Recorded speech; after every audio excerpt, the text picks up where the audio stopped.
take me by the hand. Good morning, welcome to the Pursuit of Living Well. We're on day 5 today, and I've decided that I'm going to switch things up a bit for the sake of your time, and I just feel like it's more practical. I'm going to start with the lesson, and then I'm going to read some of the text. So if you're really just here for the lesson, fine, just go for the lesson. You're not going to have no results because you didn't tune in to the explanation, the deeper part of it. But it's great if you want to listen to all that. You'll just have a better comprehension of yourself and your experience in life. So let's start with the lesson number 5. I am never upset for the reason I think. This idea, like the preceding one, can be used with any person, situation, or event you think is causing you pain. Apply it specifically to whatever you believe is the cause of your upset, using the description of the feeling in whatever term seems accurate to you. The upset may seem to be fear, worry, depression, anxiety, anger, hatred, jealousy, or any number of forms, all of which will be perceived as different. This is not true. None of these are different. However, until you learn that form does not matter, each form becomes a proper subject for the exercises for today. Applying the same idea to each of them separately is the first step in ultimately recognizing that they are all the same. They are all based on fear and lack of love, and those are within your own self. When using the idea for today for a specific perceived cause of an upset in any form, use both the name of the form in which you see the upset and the cause to which you ascribe it. For example, I am not angry at blank for the reason that I think. I am not afraid of blank for the reason that I think. I am not jealous of blank for the reason that I think. I'm not worried about blank for the reason that I think. And so on.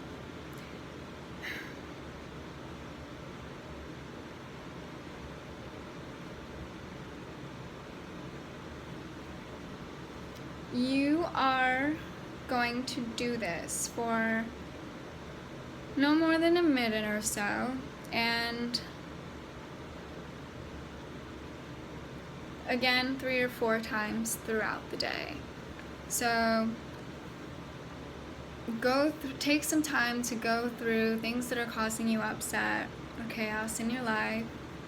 Identify the feeling, identify the cause, and then say the affirmation, I'm never upset for the reason that I think. I cannot keep this form of upset and let the others go. For the purposes of these exercises, then, I will regard them as all the same. At the end of the exercises, that is going to be your new perspective. 3 or 4 times a day today, try this exercise out. You can, if you have some time, take them into your healing meditation and see where these emotions are working through you. And again, apply the inner child idea and work through them. Redecorate your story. Now from the text, wholeness and spirit. The miracle is much like the body, and that both are learning aids for facilitating a state in which they both become unnecessary. While you believe you are in a body, however, you can choose between loveless and miraculous channels of expression. You can wait, delay, paralyze yourself, or reduce your creativity to almost nothing, but you cannot abolish it. Remember, you cannot abolish it. You have your higher self to communicate with. You have this universe full of vast thoughts, and the energy of yourself in this universe are not different. They're just vibrating at different frequencies, and so you want to turn into those thoughts, tune into them, then raise your vibration to them and know that they are capable of coming into you in the form of intelligence and growth and pursuit and creativity and brilliance and ideas and experience. You can destroy your medium of communication, but not your potential. You did not create yourself. So all you that think that you've failed, you have not failed. You've not destroyed your potential. You've learned wisdom, and now you go again with that wisdom, and your potential is even greater. Remember that. The abundance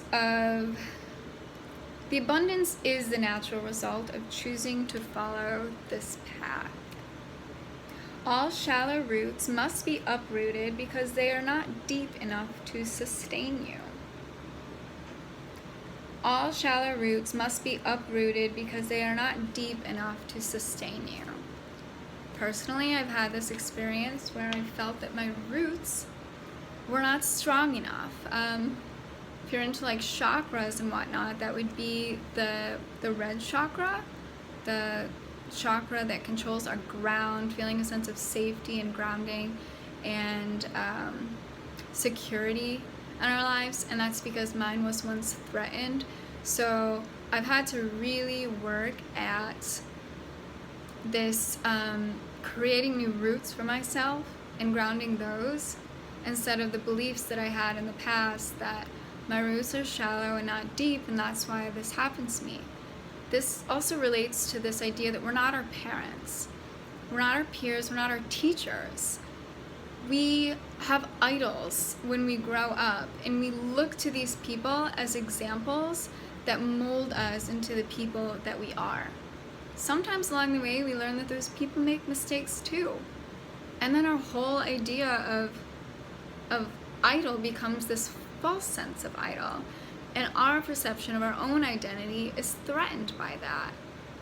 Well, those aren't your true roots. Your true roots are not from your parents. Your true roots are not from your teachers. Your true roots are not from those influencers. Your true roots are right here in the universe with God, with your Creator. And the more and more you practice these and believe in them, as you experience the conviction of them happening to you, then the more faith you'll have that, yes, I have spiritual roots. It's a very comforting feeling as opposed to the other. So subscribe if you haven't yet, and get these daily lessons every single day from 2019. Have the best year that you can have. Make the changes that you want to make.